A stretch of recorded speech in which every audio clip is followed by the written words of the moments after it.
cette vidéo, on va voir les conseils que je voudrais vous donner pour investir quand on est jeune.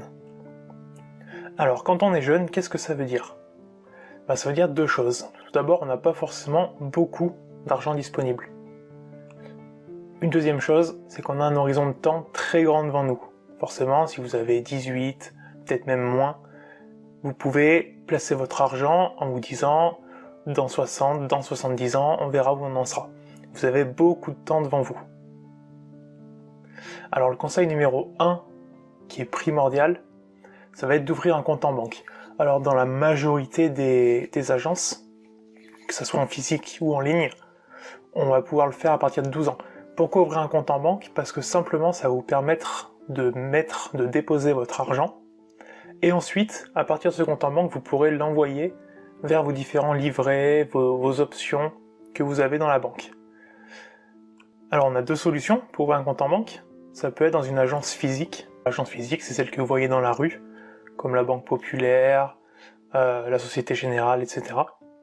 L'avantage de cette banque, c'est que vous pourrez parler à votre conseiller très facilement. Vous l'appelez, même s'il répond pas tout de suite, il vous rappellera quasiment immédiatement pour vous conseiller, pour répondre à vos questions. En contrepartie, vous aurez des frais élevés, forcément. Si vous avez un conseiller, il va falloir le payer. Donc il y aura des frais un peu plus élevés que sur une banque en ligne. Et surtout, vous n'aurez pas les meilleurs produits. Quand je parle de produits, je pense les livrets, les assurances vie, etc. Tout l'environnement qu'on peut avoir dans une banque, vous n'aurez pas les meilleures offres. À l'opposé, on va donc avoir les banques en ligne. Les banques en ligne, les points positifs, c'est que les offres vont être attractives. Déjà, à l'ouverture d'un compte, vous avez souvent une petite prime. Quand on est jeune, c'est pas négligeable. Une prime de 80, 110. Il y a très peu de frais, voire pas de frais du tout. Je pense notamment à la carte bancaire. Dans une agence physique, une carte bancaire, le premier niveau, vous allez peut-être payer quelque chose autour de 2 € par mois. C'est peu, mais quand on n'a pas beaucoup d'argent, c'est important. Une banque en ligne, la carte bancaire, elle va être gratuite sous condition. Par exemple, moi je suis chez Boursorama, la condition c'est de l'utiliser au moins une fois dans le mois. Ça, je pense que c'est possible pour tout le monde. L'autre solution, c'est carrément de ne pas prendre de carte bancaire. Si vous avez moins de 18 ans, vous n'en avez pas forcément besoin. Au-delà de 18 ans, la carte bancaire, il est probable quand même qu'elle serve plus d'une fois dans le mois, donc il n'y aura pas de frais de carte bleue. La simplicité, c'est le troisième bon point pour la banque en ligne. Vous ouvrez votre application de téléphone, vous avez tout l'environnement de votre banque directement dessus. Par contre, le point négatif, c'est que on va avoir une communication qui va être parfois un peu compliquée. Forcément, vu le nombre de clients, il n'y a pas un conseiller dédié à chaque client. Quand vous envoyez un mail, il ne faut pas vous attendre. Le conseil numéro 2, ça va être d'ouvrir une assurance vie. Et donc, pour en revenir au premier point, si vous n'avez pas de compte en banque, tout ça, vous n'aurez pas accès. Il vous faut un compte en banque pour avoir accès à tout l'environnement qui se passe autour. Donc le conseil numéro 2, d'ouvrir une assurance vie. Ça, vous pouvez le faire à n'importe quel âge. Vos parents, si vous êtes mineur, c'est eux qui doivent donner leur autorisation et vous ouvrir une assurance vie. Pourquoi c'est hyper important d'ouvrir une assurance vie? Parce que le temps est votre allié. Une assurance vie, c'est quelque chose où vous allez déposer de l'argent et choisir comment il va être investi.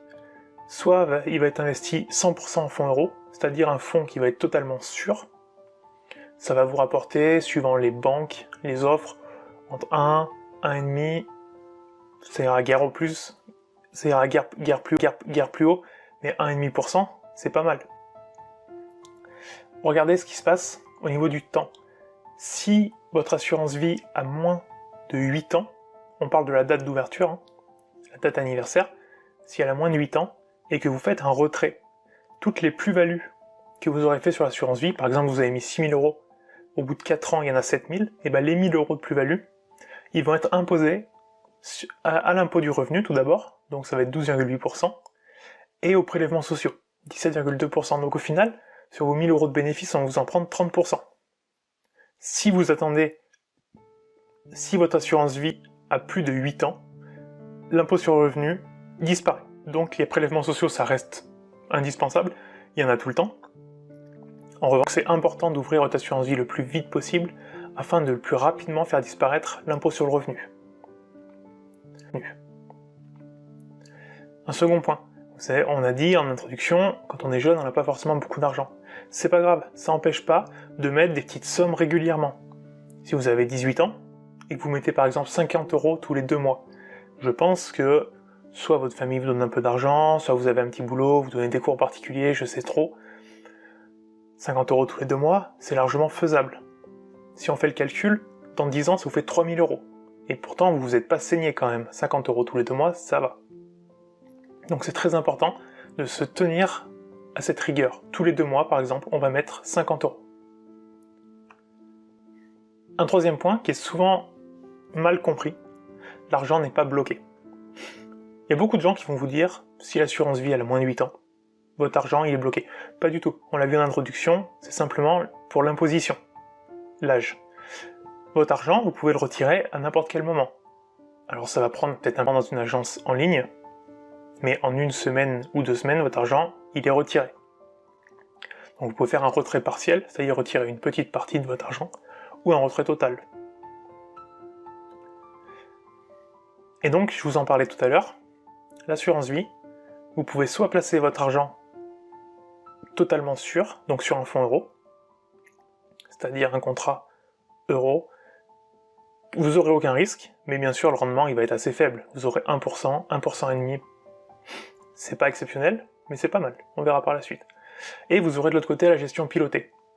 Gestion pilotée, c'est-à-dire vous confiez votre argent à une banque, à un fonds ou autre, et ils le gèrent. Vous choisissez votre niveau de risque, et eux, ils vont s'occuper d'investir une petite partie en fonds euros pour assurer le capital, une petite partie sur des obligations.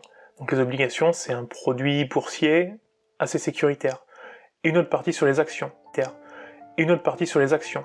Donc là, on prend un peu plus de risques. Et suivant votre profil que vous aurez indiqué, la répartition, elle va pas être la même, elle va changer.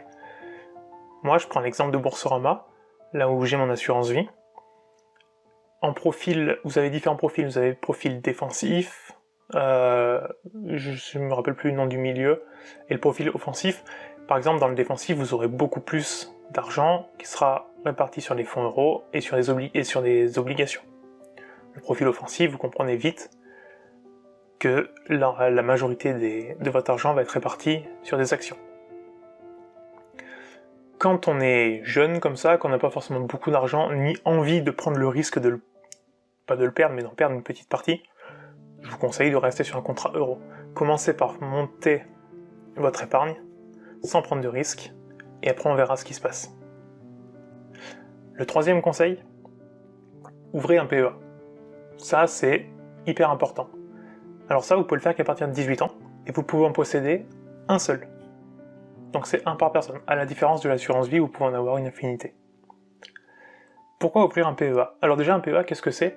Ça va être une enveloppe, donc un peu comme l'assurance vie, vous mettez de l'argent dessus, et ça vous permet d'investir directement en bourse. Donc sur des actions, des obligations, etc. Pourquoi c'est hyper important de l'ouvrir dès votre 18 ans? De l'ouvrir dès votre 18 ans. Comme l'assurance vie, vous allez avoir une imposition. Si votre PEA a moins de 5 ans, et que vous retirez votre argent, vos plus-values elles vont être imposées à l'impôt sur le revenu, donc 12,8% on a vu tout à l'heure, et aux prélèvements sociaux, 17,2%. Si votre PEA a plus de 5 ans, vous serez exposé uniquement aux prélèvements sociaux, donc 17,2%. Ça, c'est hyper important. Donc n'attendez pas, même si vous mettez rien sur votre PEA, il peut être à 0 €, on s'en fiche, ouvrez-le, faut prendre date. Je vous ai dit, on peut investir sur des obligations, des actions, etc. Vous allez me dire, ouais, mais j'y connais rien. Il y a un produit qui existe, ça s'appelle les ETF. En français, on parle souvent de tracker. En fait, c'est quelque chose qui vous permet d'investir sur plusieurs sociétés en même temps. Et donc, si une société se casse la figure, les autres, elles vont éviter que votre compte, votre solde, il se casse aussi la figure. Elles vont compenser. Par exemple, vous allez avoir des ETF qui vont reproduire les grands indices boursiers. Vous avez tous entendu au journal de TF1 nous parler du CAC 40 qui monte ou qui descend. Le CAC 40, c'est les 40 plus grosses entreprises françaises. On va retrouver par exemple LVMH pour le luxe, etc. Imaginez LVMH qui coûte plus de 600 € l'action. Donc vous allez vous dire, c'est compliqué d'acheter une action LVMH. Vous allez prendre un ETF sur le CAC 40. Et en fait, cet ETF, ça va être un mixte des petits morceaux de chacune des 40 plus grosses entreprises françaises. Et donc vous imaginez bien, sur 40 entreprises, s'il y en a une qui se casse la figure, ça a peu d'impact finalement, puisqu'il y en a 39 autour qui vont bien. Ça a tendance, on dit les ETF, à répliquer donc les indices. Ça peut être par secteur aussi. Là je vous ai parlé du CAC 40, donc il y a un indice, mais vous pouvez le faire par secteur. Ça peut être le secteur technologique, le secteur médical. Donc il y a vraiment du choix. Ça évite de se tromper, clairement. Comme l'assurance vie, sur un PEA, l'argent n'est pas bloqué. Mais par contre, à la différence de l'assurance vie, si vous retirez votre argent avant les 5 ans, le PEA est clôturé. Donc ça, c'est un petit peu gênant. C'est pour ça, ouvrez-le tout de suite, même si vous mettez rien dessus, c'est pas important. Il faut que votre PEA atteigne le plus vite possible les 5 ans d'existence. Le quatrième conseil, c'est d'avoir une épargne de précaution. Alors l'épargne de précaution, c'est quelque chose qui va être disponible immédiatement. On a vu l'assurance vie, le PEA, vous pouvez retirer votre argent quand vous voulez. Mais le temps que la banque fasse son boulot, ça peut prendre quelques jours, voire une petite semaine. Donc l'argent, il n'est pas disponible vraiment immédiatement. C'est pour ça que je pense au livret jeune. Si vous avez entre 18, même ça va être 12 et 25 ans, vous avez accès au livret jeune. Il y a un rendement très intéressant, qui est de 2% généralement. L'argent est disponible instantanément. Vous pouvez le gérer comme un compte en banque. Vous vous connectez à l'application, vous pouvez retirer l'argent vous-même immédiatement. Ça, c'est très important. C'est de l'argent, de l'épargne de précaution. Vous avez besoin d'acheter, je sais pas, vous avez cassé votre ordinateur, vous pouvez tout de suite débloquer cet argent pour aller en acheter un nouveau. En revanche, forcément, un placement comme ça, qui est totalement sûr, qui rapporte un petit peu, il y a une limite de dépôt qui est pas très élevée. Vous pourrez mettre que 1600 € au maximum. Mais ça fait rien, mettez-les. Ça fait de l'argent de précaution qui rapporte un petit peu. Atteignez cette limite. Et ne me parlez plus du livret A. C'est une énorme arnaque, ça vous fait perdre votre argent. Pourquoi ? Parce que le taux de rendement à 0,5%, qui est ridicule, il suffit de le comparer à l'inflation. En 2021, on va avoir environ 2% d'inflation. L'inflation, qu'est-ce que c'est ? C'est la hausse des prix. Ça veut dire, imaginez une baguette de pain, on va faire simple, une baguette de pain à 1 €, qui coûtait 1 € début 2021. Fin d'année 2021, elle coûte 2% de plus. L'euro que vous auriez mis au début de l'année 2021, si vous l'avez fait dormir sur un livret A, à la fin de l'année, il vaut 1 € plus 0,5%. Donc dans l'histoire, vous aurez perdu, il y a 1,5% qui disparaît. Voilà ce que vous avez perdu en laissant votre argent sur le livret A durant cette année. Donc ne me parlez plus du livret A. Il y a plein d'autres livrets. Je viens de vous parler de livret jeune. Ça fait largement le travail. Alors si on récapitule un petit peu tout ce qu'on a vu, la première chose, c'est d'économiser des petites sommes régulièrement. On l'a vu, pas beaucoup. 50 € tous les 2 mois, ça suffit. Dans 10 ans, ça fait 3000 €. Et je suis sûr que vous pouvez même faire mieux.